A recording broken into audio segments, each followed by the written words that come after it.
자, 오늘은 이제 우리 외민 신앙 고백서 이제 성경 그 1장을 이제 마무리해요. 성경 1장에 10번째까지 항목이 있는데 오늘 이제 10번째 여기 보면은 최고의 재판관은 성경에서 말씀하시는 성령 외에는 다른 아무도 있을 수 없다. 이 재판관에 의하여 종교에 관한 모든 논쟁들이 결정돼야 하고 교회의 모든 신조들과 고대 교부들의 학설들과 사람들의 교훈들과 거짓된 영들이 검토되어야 하며 그의 판결에 우리는 순복해야 한다. 자, 우리가 신앙고백서의 제일 첫 번째 항이 성경이 왜 성경인지를 잘 이해해야 돼요. 왜냐? 결국 신앙고백서는 무엇에 근거해야 되냐면은 성경에 근거해야 된다는 의미예요. 우리가 이제 그 이후에 이제 2장, 3장, 4장 계속 여러 교리가 나오잖아요. 이게 다 성경에 근거해야지 이게 인간이 어떤 고안해가지고 연구해서 이럴 것이다, 이렇다라는 확정하는 게 아니라. 그래서 신앙고백서의 제일 첫 번째 1장이 이 성경이 나온 이유가 우리가 잘 이해를 해야 되는 거예요. 그래서 우리가 2장으로 들어가면 하나님과 삼위일체 나오죠. 그럼 이 하나님과 삼위일체도 뭐에 근거해서 이 교리가 확정돼야 되느냐? 성경에 의해서 확정돼야 되는 거예요. 그러니까 여기서 나와 있는 것처럼 성경은 결국은 최고의 재판관이에요. 재판관. 그래서 성경은 입법자. 그러니까 성경보다 권위가 뛰어넘는 건 아무것도 없어야 돼요. 그리고 사실은 실제로 없고, 바로 이 일에 있어서 이제 로마 천주교는 심각한 오류를 범했죠. 왜냐하면 저들은 교회가 성경 위에 있어요. 그러니까 로마 천주교는 교황이나 공예가 자기 마음대로 비성경적인 어떤 그 잘못된 전통들을 끌어들여가지고 확정을 해버리잖아요. 그래서 교황 무엇을도 그렇고, 마리아 무죄설, 또 마리아 승천설, 이런 아주 참 잡동사니 이런 그 천주교의 교리를 보면은 저들이 오류가 너무나 뻔해. 왜? 지들이 성경 위에 올라가가지고 자기들이 판단하니까. 그러니 이 성경도 자기 마음대로 저들이 막 불법을 저지르잖아요. 그러니까 이게 여러분, 우리가 왜 이렇게 우리 종교개혁자들 뿐만 아니라 성경교도 그렇지만 사도신앙은 이 성경이 결국은 모든 우리 신앙의 근원, 근간이 되는 거예요. 근간. 그러니까 우리가 항상 이 성경이 최고의 좀 우리의 판단자요, 입법자요, 우리를 유일하게 이끌어주는 인도자라는 것을 여러분이 확실하게 참 알아야 돼요. 그래서 우리 종교개혁의 결국은 참 그 선한 영향이 뭐냐면 이것을 회복한 거예요. 성경을 가장 앞세우는 신앙을 회복시킨 거예요. 회복. 로마 천주교가 이 성경을 무시하고 또 철학과 이성을 중요시하고, 그 다음에 교회가 성경을 판단하고 했으니까 그 기독교, 카톨릭이 얼마나 참 아주 기묘한, 아주 이상한 종교가 아닙니까? 그러니까 조심해야 되는 거예요. 또한 우리는 여기 우리가 책 나와 있지만 우리는 성경 말씀 자체가 성령의 영감이지 인간의 어떤 직감이라든가 어떤 인간이 어떤 개인적인 사상이라든가 또 개인적인 종교적인 사상이 아니에요. 여기 나와 있지만 스웨덴볼이나 그다음에 허친슨, 그다음에 에디 부인, 저 크리스천 사이언스 에디는 스웨덴볼이 그 신비주의.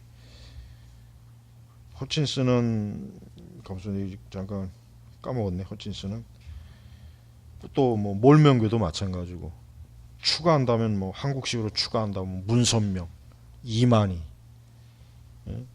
이 사람들은 전부가 다 성경에 영감된 그 어떤 내용이 아니라 자기의 직감, 그 종교적인 직감, 그러니까 사실은 그 근원이 마귀죠, 사단이죠. 거기서 온 거랍니다. 그러니까 우리가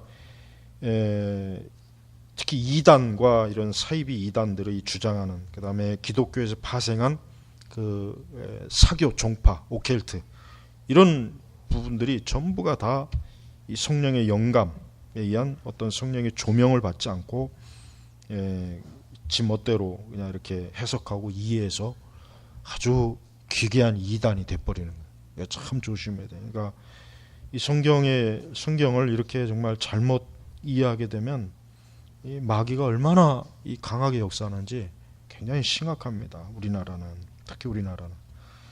두 번째는 뭐 로마 교회야 뭐 하여튼 로마 교회는 처음부터 끝까지 어떤 그 역사상 가장 뛰어난 마귀의 걸작품입니다. 천주교 이상으로 앞으로 그보다 더 뛰어난 마귀의 걸작품은 절대 나올 수 없을 거예요. 마귀가 가장 탁월하게 만든 그 사이비, 이 거짓 종교 단체가 바로 로마 천주교예요.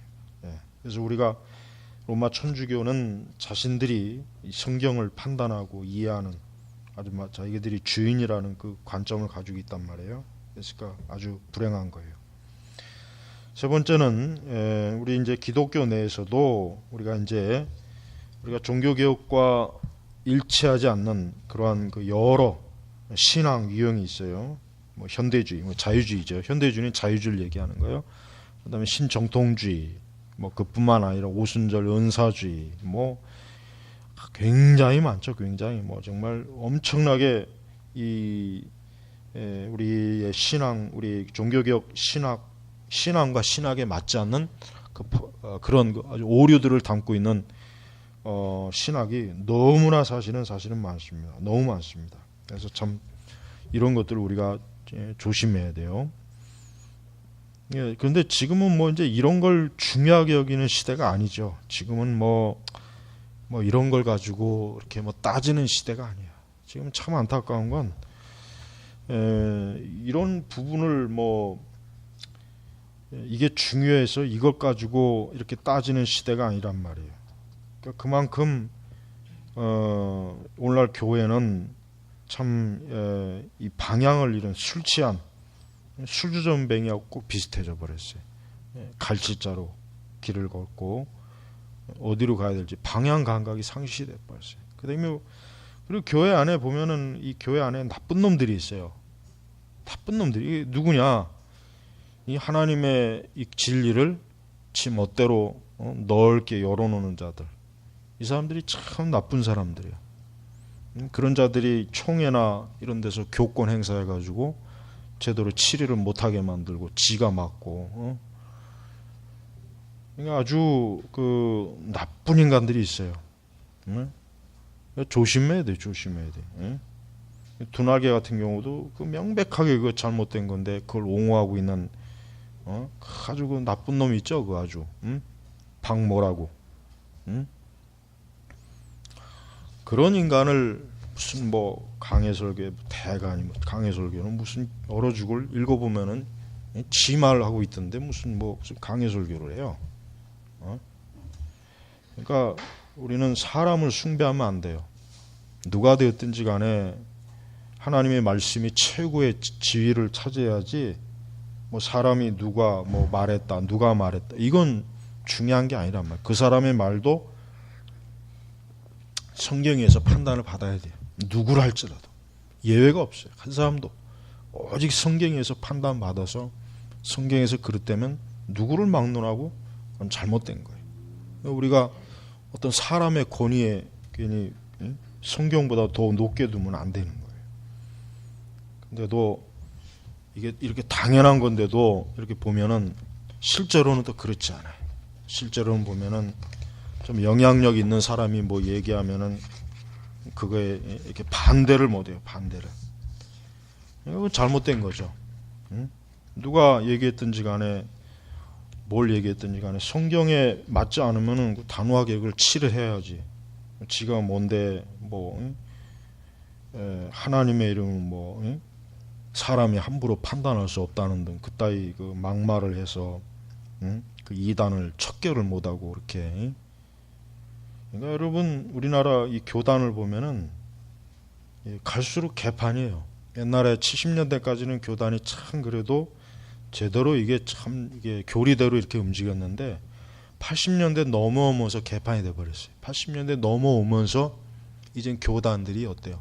이 교리나 이런 거보다는 교회 정치, 외적 이런 거에 의해서 이게 막 움직이고 결정이 되다 보니까 그러니까 권위가 없는 거예요. 총회에서 뭘 해도 권위가 없어요. 총회에서 뭐 하지 말라 그래도 하지 말라 그러면은 옛날에는 못 했거든요. 노예에서도 못 하고. 근데 지금은 뭐 총회에서 하지 말라 해도 막 그거 하나도 겁 안 내요. 노예도 치를 안 하려고. 그러니까 엉망이 된 거예요. 이 장로교가 아주 제가 볼 때는 우리나라 장로교는 본래 장로교하고는 한참 머리가 사이비 장로교 사이비. 그냥 뼈대만 장로교의 그 뼈대만 좀 갖췄지 실제 그 속은 장로교의 원칙을 전혀 따르질 않아요. 전혀 따르질 않아요. 그러니까 장로교의 그 교리 이런 그 신조를 받아들이고 믿지 않는 목사들이 얼마나 여러분 장로교회는 많습니까? 무수하게 많아요. 무수하게. 그런 사람들을 장로교 목사라고 세우고 안수하고 배출해내니 장로교가 뭐가 됐어요? 우리가 이걸 배우는 이유도 바로 장로교인들이 무엇을 믿는가라는 걸 제대로 좀 알고 장로교회를 출석하고 그래야지. 뭐 대한예수교 장로회자 붙여놓으면 뭐 그러면 그냥 다 만사땡인 거예요. 그게 그 안에서 뭐 에큐메니를 가르치든 가톨릭을 지지하든 온갖 사이비를 지지하든 뭐 신경을 안 써요. 신경을 안 써요. 여러분 이게 지금 우리가 사는 세상입니다. 우리가 사는 이 교회가 돌아가는 세상입니다. 그래서 여러분 경험이나 체험도 성경의 판단을 받아야 되는 거예요. 경험이나 체험도. 그러니까 내가 뭘 경험했다, 체험했다도 이게 성경에 볼 때 이게 이게 잘못된 거냐, 옳은 거냐 이걸 이렇게 해야지. 무조건 경험했다, 내가 체험했다. 그러니까 무조건 이게 성령의 역사다. 마귀가 다 그런 식으로 속이지 않습니까? 방언도 그렇고 어떤 은사주의도 마찬가지고 성령운동도 마찬가지고. 그래서 우리가 지금 이렇게 뻔히 이 장로교 외민 교리에 최고의 재판관은 성경에서 말씀하시는 성령 외에는 다른 아무도 있을 수 없다. 재판관에 의해 모든 종교에 관한 모든 논쟁들이 결정되고 교회 모든 신조들과 심지어 교부들의 학설도 또 사람들의 교훈, 거짓된 영들이 검토대하며 그의 판결에 순복해야 된다. 이렇게 뻔히 신조가 딱 이렇게 있는데도 불구하고 이런 신조를 무시한단 말이에요. 무시하고 그냥 뭐 우리 마음대로 내 마음대로 이렇게 하자는 말이에요. 그러니까 이 장로교가 칼빈의 이 장로교의 원리하고 실제로는 맞지 않게 운용하는 게 너무 많습니다. 이게 참 문제라고요. 이런 것부터 바로잡지 않고 맨날 종교계 어쩌고 저쩌고 칼빈이 어쩌고 맨날 그런 말 해봐야 그럼 그냥 하나만한 소리예요. 하나만한 소리. 그래서 여러분들이 이렇게 바른 교회를 배우는 게 이렇게 이제 교회에서 이렇게 가르치고 배워야 되는데 이런 걸 안 가르치고 안 배우니 똑같이 눈먼 사람들이 모여가지고 소경들이 모여가지고 같이 구덩이에 빠지어서 허우적대는 거란 말이에요. 그러니까 여러분들 이러한 그 교리를 잘 이해하고 그래서 우리가 첫 번째 이 성경 이 웨스트민스터 신앙 고백자 작성자들이 왜 성경을 가장 첫 번째 이 교리로 왜 내끌었냐 이거예요. 모든 우리 기독교 신앙은 성경에서 도출하는 거예요. 성경. 다음에 이제 2장 하나님과 삼위일체도 이것도 성경에 의해서 하나님과 삼위일체 교리를 확장한 거지. 이게 그냥 사람들이 몇몇씩 모여가지고 이럴 것이다 라고 추정해서 한 게 아니잖아요. 그래서 여러분들이 이렇게 배우는 게 앞으로 여러분들이 신앙에 아주 중요한 이 기초가 되는 거니까 잘 배워야 됩니다. 그래야 참 많은 미혹, 그 많은 미혹들, 정말 너무나 지금은 미혹이 많고, 그 미혹을 이 주도하는 자들이 대부분 보면은 이 교계에서 좀 이름이 있다는 사람들이에요. 그게 큰 문제, 그게. 그러니까 교계에서 좀 이름이 있다는 사람들이 거의 대부분 미혹을 주도하는, 그러니까 근데 그들 자신이 자기가 미혹의 도구로 쓰임 받는지도 모르고 있어요. 문제는 그들이 모르고 있는 거야. 이런 것들을 잘 알아야 돼. 나는 참 이상한 게 뭐냐면 요 몇 년 새에 뭐 많은 그것들을 이제 교계에서 많이 얘기하죠. 뭐 어쩌고 저쩌고. 근데 나는 그거 이미 벌써 10여 년 전에 다 그런 것들을 얘기했거든요. 방언, 뭐 두날개, 뭐 은사주의, 그다음에 뭐 교회 문화. 그거 벌써 이미 나는 2000년도 초반에 다 내가 카페에서 얘기도 하고 한 건데, 그런 부분들이 요 뭐 한 2, 3년 사이에 뭐 한 3, 4년 사이에 막 이제 인터넷에서 막 자료들이 우후죽순으로 나오더라고요.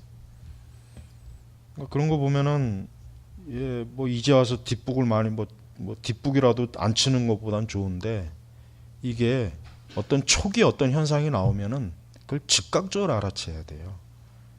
여러분 사람이 몸에 병이 들었으면 초기에 발견해야 치료하기 좋잖아요. 이미 그게 몸을 다 감염시키는데 이제 와서 하면 그게 치료가 쉽겠어요? 치료가 어려운 거예요. 그러니까 영적인 것도 마찬가지예요. 나는 가만히 보면은 방언 벌써 나는 10여 년 전에 이미 방언은 이건 성경적이 아니다. 한참 얘기했고, 뭐 두날개도 마찬가지. 알파고스는 뭐 말할 것도 없고, 신비주의, 영성주의도 그렇고, 로마 천주교는 뭐 더 그렇고, 뭐 이제 와서 한참 뭐 얘기 떠드는데, 내가 볼 때는 뒷북이에요, 뒷북. 이미 다 교회가 거의 98% 이상이 다 오염된 상태에서 이제 와서 이거 잘못됐습니다. 얘기해도 안 먹혀요. 그게 교회로 실제로 그게 안 들어온단 말이에요. 안 들어요. 아무리 떠들어도 이미 벌써 이런 것들이 교회를 깊이 이미 감염시킨 상태에서는 이제 와서 그 뒷북 쳐봐야 그건 소용이 없는 거예요. 그게 안타까운 거예요. 그러니까 초기에 딱 이거를 막았어야 되는 건데 너무 그런 게 좀 뒤늦어요. 너무 뒤늦어. 그래서 이런 것들을 잘 배워놓으면 어떤 것들이 이렇게 들어와도 다 이렇게 딱 금방 캐치가 되는데, 이런 걸 안 배워놓으니까 목회자도 똑같이 눈멀었고 교인들도 똑같이 눈멀었고, 그러니 뭐 서로 눈먼 사람들끼리 모여서 뭐 해봐야 뭘 하겠어요. 마귀에게 뒤통수 맞는 건 둘 다 똑같이. 그러니까 항상 영적으로 깨어있으라는 의미 중에 하나가 뭐냐면, 이 영적인 이 부분은 절대 멈추는 법이 없단 말이에요. 마귀는 절대로 멈추는 일이 없어요.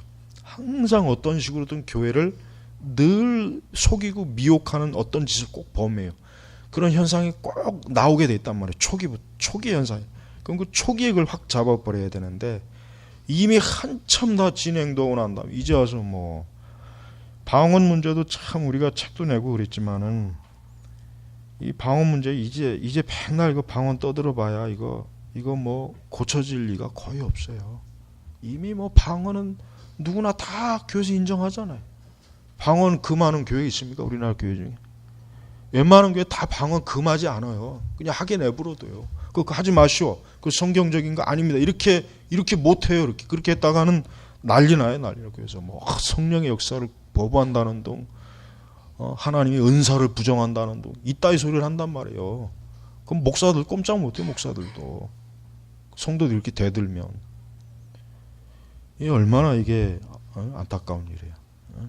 그러니까 우리 교회나 우리가 믿는 신앙은 좀 시대적으로 인기도 없고 사람들이 좋아하지도 않고 좀 사람들이 즐겨 찾는 그런 기독교 신앙이 아닙니다. 그걸 알고 신앙생활을 해야 돼. 우리가 이런다고 해서 사람들이 우리에게 박수 치지 않았어요. 오히려 우리를 그저 보수적, 그저 뭐 근본주의, 뭐 성경을 문자적으로만 알고 있다는 둥, 뭐 교리만 이런 식으로 이 참 비난을 하지. 참 여러분들이 이런 현실을 잘 알고 앞으로 어떤 이런 것에 도전을 받고 그래도 그건 당연한 거다라고 여겨야 돼요. 그걸 이상하게 여기지 마요. 그거 가지고 낙심할 필요가 없어. 왜냐? 우리가 사는 시대 자체가 지금 그래. 안타깝지만 우리가 사는 시대 자체가 이러니까 우리의 이런 신앙이 인기가 없어요. 어쩔 수 없는 거예요. 시대가 그러니까. 그러니까 하여튼 좀 주님만 바라보고 바른 이런 교리를 어쨌든 끝까지 추구하는 사람, 그 사람이 바르게 경주하는 사람이니까 앞으로도 세상을 신앙생활 하면서 어떠한 그 오류에도 굴복하지 말고 끝까지 이런 진리, 노선을 잘 지켜야 되는 거예요. 그래서 이제 1장 끝났어요. 이제 1장. 이제 2장으로 이제 들어가죠. 이제 여튼 우리가 이렇게 이제 꼼꼼하게 이렇게 공부하고 나면은 이제 더 이상 뭐 어떤 것에도 이제 속아 넘어가질 않을 겁니다. 다 분별할 수가 있어요. 그러니까 여러분 항상 그래야 됩니다. 자, 기도하겠습니다. 하나님 아버지 감사합니다. 주여, 참 이 시대가 너무 캄캄하고 어둡습니다. 진리 또 말씀, 이런 하나님의 이 거룩한 것을 참 사람들이 짓밟고 오히려 오류와 거짓, 그 다음에 거짓으로 선동하는 미혹자들이 아주 넘쳐나는 시대입니다. 아버지 하나님, 저희를 불쌍히 여기시고 긍휼히 여기셔서 끝까지 진리 안에서 살아가도록 인도하옵소서. 감사드리며 예수님의 이름으로 기도 올렸습니다. 아멘.